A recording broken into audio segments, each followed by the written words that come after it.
Any news surrounding J.K. Rowling and the wizarding world is instantly met with backlash. People that hate her and her creations can't accept that there are millions of individuals out there who love what she made and are willing to defend her right to have her own opinion, and the actress who played Luna Lovegood recently came out and defended J.K., leading people to attack her.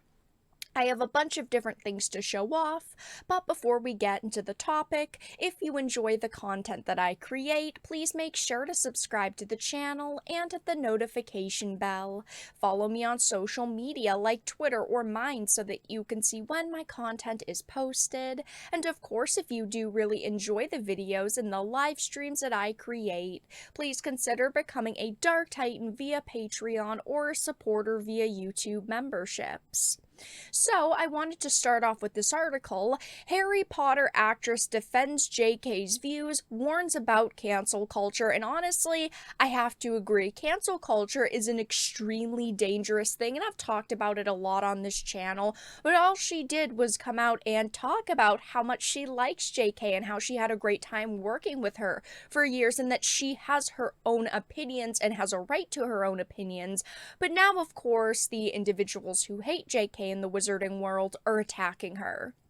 So, it says Harry Potter actress Ivana Lynch condemned cancel culture and defended J.K. Rowling's views during a recent interview with the UK outlet The Telegraph.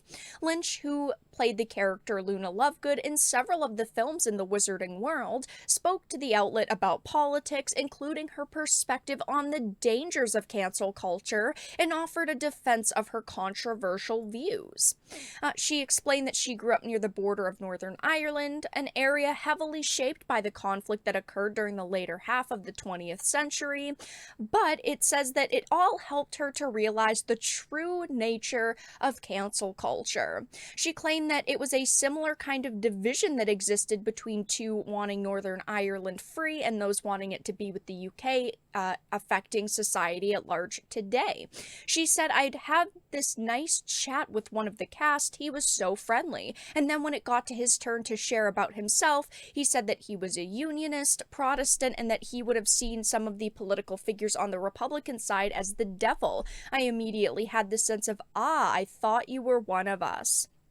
But tying the experience to modern cancel culture, she explained during the height of the Troubles, the way of dealing with it was to kind of shut people down who disagree with you, and I do see a parallel in today's whole cancel culture thing. I just don't feel comfortable with this idea that if you don't like what people are saying, you silence them, and this is something that definitely happens today. There are two groups of people, especially in the case of JK, one group that are defending her right to be able to voice her opinion and people that are willing to defend her creations, and another side that thinks that she should be canceled, she should never create any new content again, and that she is the devil.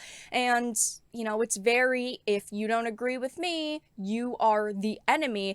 I don't like that point of view. I do not agree with that point of view. Everyone should be able to voice their thoughts on someone like JK because, of course, she is a public figure, and when she does something, it is scrutinized. But the people who are against her, of course, don't actually want to listen to those that they do not agree with. They just want you to shut up, basically. She also offered a chilling prediction of where cancel culture will go next, saying, "I do think the next step is violence. Really, it's a similar mindset, and this is definitely true in the case of JK. There have been people who have doxed her more private addresses, gone to her houses, tried to take pictures, people who have threatened her with death hundreds and probably thousands of times, people that are willing to go online and say, I hope something disgusting and awful happens to you, which is not okay. These people, in my opinion, should be banned from social media platforms because, of course, they are inciting violence, but they're not. It also goes into, Daniel Radcliffe and the whole history with people behind the franchise who have not supported her in the past. She said that she was ultimately very naive when she was dragged into the conversation for the first time. I didn't even know there were two sides. I had a view of like good and bad. I do have compassion for both sides of the argument. I know what it was like to be a teenager who hated my body so much I wanted to crawl out of my skin, so I have a great compassion for trans people and I don't want to add to their pain. Though she said, I do also think that it's important that JK has been amplifying the voices of detransitioners. I had this impulse to go, let's all just stop talking about it, and I probably think I'm a bit braver now about having uncomfortable conversations.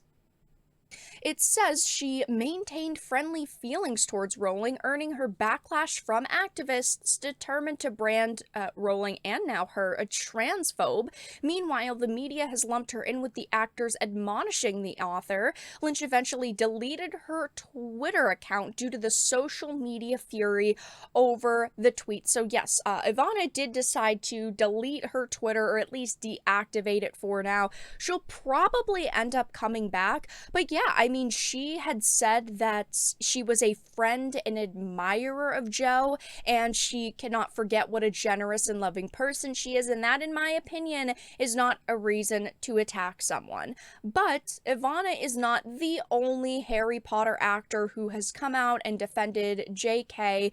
I've talked about Ralph Fiennes a couple of times now. He decried the constant attacks against JK, saying that she's not some uber right-wing fascist, she's just a woman who wants to be able to say, I am a woman. We also had Tom Felton in the, later half of 2022 come out and release this very touching tribute, making him one of the few Harry Potter stars to back her. I understand for a lot of the actors who have attacked her, it is a very hot thing to do. We're talking about Emma Watson, Daniel Radcliffe, people who want to be seen as activists, who want to be seen as fighting the good fight, and they have come out and attacked her because they view it as, social points. People won't attack them, so they're okay with attacking somebody else.